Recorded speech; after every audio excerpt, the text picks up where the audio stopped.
Assalamualaikum warahmatullahi wabarakatuh, teman-teman sekalian. Pada kesempatan hari ini, saya akan membahas diskusi sesi 1 mata kuliah Studi Komparatif Pendidikan Dasar di Berbagai Dunia. Nah, pada diskusi ini disajikan 2 artikel. Yang pertama dengan judul Membangun Kualitas Pendidikan di Indonesia dalam Mewujudkan Program Sustainable Development Goals atau SDGs.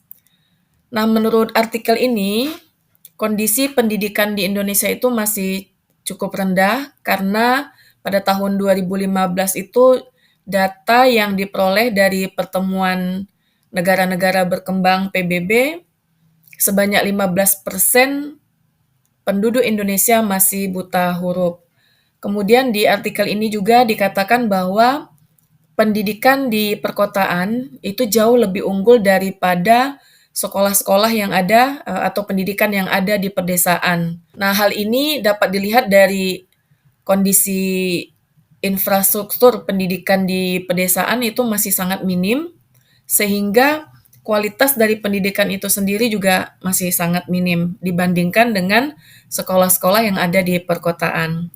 Nah, pada artikel ini dikatakan bahwa SGDS itu merupakan sebuah dokumen kesepakatan negara-negara berkembang yang bertekad secara bersama-sama untuk membangun pembangunan berkelanjutan dalam menghadapi masalah-masalah yang ada di negara mereka, khususnya dalam bidang pendidikan. Sangat penting untuk memastikan pemerataan pendidikan itu terjangkau sampai ke daerah ke pedesaan. Nah, hal ini untuk menjamin pemerataan proses pendidikan yang ada di Indonesia. Kemudian di artikel kedua dengan judul Analisis Dampak Pembangunan Infrastruktur Pendidikan Terhadap Peningkatan Akses dan Kualitas Pendidikan Anak-anak di Wilayah Pedesaan. Nah, ini merupakan sebuah kajian terhadap beberapa artikel. Nah, di sini dikatakan bahwa harus ada inisiatif infrastruktur pendidikan itu sampai menjangkau ke daerah-daerah yang ada di pedesaan. Agar apa? Agar kondisi pendidikan di pedesaan itu setidaknya mampu bersaing atau sama dengan yang ada di daerah perkotaan gitu. Kemudian selain itu fasilitas-fasilitas lain yang menunjang proses pendidikan juga harus menjangkau wilayah-wilayah pedesaan agar pemerataan pendidikan itu memang dirasakan oleh seluruh masyarakat Indonesia. Nah, pada sesi ini dikemukakan 3 pertanyaan. Yang pertama yaitu,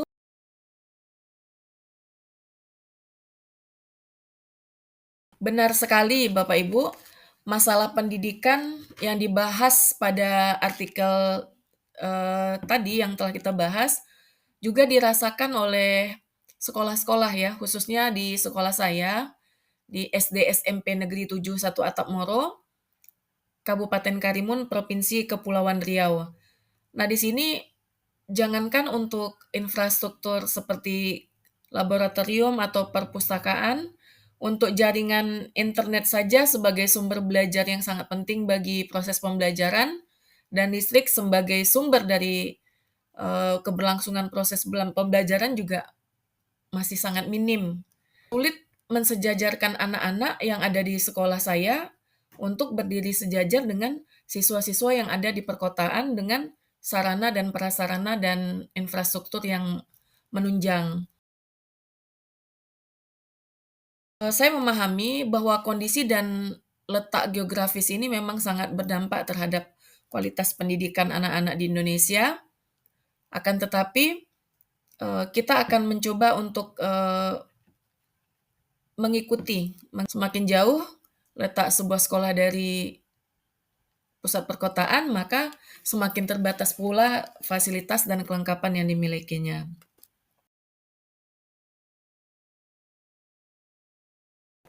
Nah, untuk mengatasi isu politik mengenai sosial budaya pendidikan ini, proses pemerataan pendidikan ini, harapannya adalah pemerintah mampu mengimbangi, eee, ketersediaan infrastruktur yang ada di dalam dunia pendidikan. Jadi ketika di kota dibangun sebuah infrastruktur, maka diusahakan infrastruktur itu juga menjangkau daerah-daerah pedesaan. Pemerintah harus senantiasa meningkatkan kualitas guru.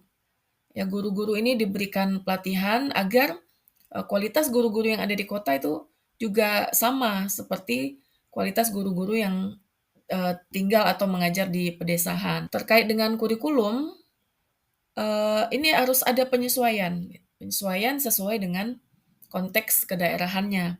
Sehingga, eee, siswa yang ada di daerah itu lebih memahami, pembelajaran-pembelajaran yang lebih kontekstual gitu. Jadi dengan hal-hal seperti ini, maka akan isu-isu politik dan, terkait sosial budaya ini akan teratasi seperti itu. Kemudian harus ada kerjasama antara orang tua, guru, pemerintah dalam mengatasi, isu-isu politik dan budaya terkait masalah pendidikan ini. Adanya, keterbukaan dan saling saling memahami antara orang-orang yang terlibat dalam dunia pendidikan itu sendiri.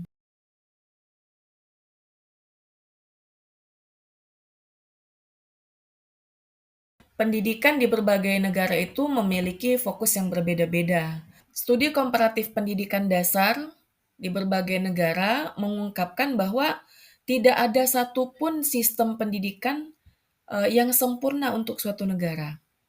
Karena setiap negara itu memiliki kekuatan dan tantangan tersendiri gitu. Sebuah sistem pendidikan di suatu negara belum tentu sesuai dengan negara lain seperti itu. Nah, intinya pendidikan yang ada di suatu negara itu bergantung pada konteks sosial, ekonomi, dan budaya setiap negara. Sehingga mereka tahu gitu apa sistem yang tepat mereka adaptasi untuk kebutuhan pendidikan di bangsa mereka itu. Nah, ketika mereka mengetahui sistem apa yang tepat untuk bangsa mereka, disitulah ketepatan dan kesesuaian sistem pendidikan itu mereka mereka dapatkan. Nah, dengan itulah maka pendidikan di negara tersebut bisa berkembang dengan baik. Sekian pendapat saya terkait diskusi sesi 1. Wabillahi taufik wal hidayah. Assalamualaikum warahmatullahi wabarakatuh.